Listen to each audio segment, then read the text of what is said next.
Rome నగరం తగలబడుతుంటే Nero చక్రవర్తి fiddle వాయించుకున్నాడు అన్నది ఇక నుంచి పాత సామెత.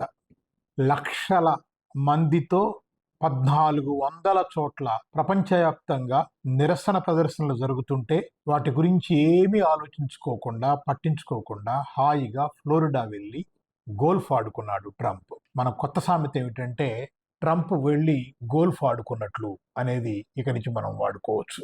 ఎందుకు ఇలా మాట్లాడుతున్నాను అని అంటే, ఇవాళ సుంకాలు విధించిన తర్వాత ప్రపంచం చాలా గగ్గోలు పెడుతోంది. కానీ నిజానికి ట్రంప్ ఈ మాటలన్నీ ఎన్నికల ప్రచారంలో చెప్పినవే మనం స్పష్టంగా అర్థం చేసుకోవాలి.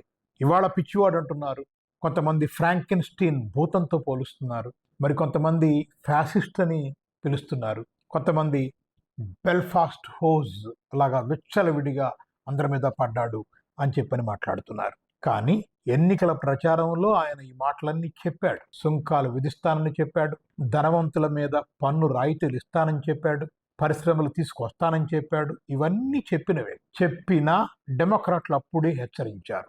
ఆర్థికవేత్తలు చాలా మంది హెచ్చరించారు. దాదాపు 12 మంది ప్రసిద్ధులైన ఆర్థికవేత్తలు, అందులో కొందరు నోబెల్ లారెట్స్ కూడా ఉన్నారు, వాళ్ళు సంతకం చేసి మరీ విడుదల చేశారు. ట్రంప్ ఆర్థిక విధానాల వల్ల ఆర్థిక మాంద్యం వస్తుంది అని చెప్పారు స్పష్టంగా. అయినా వినకుండా అక్కడి ప్రజలు ఆయనకు ఓటేశారు.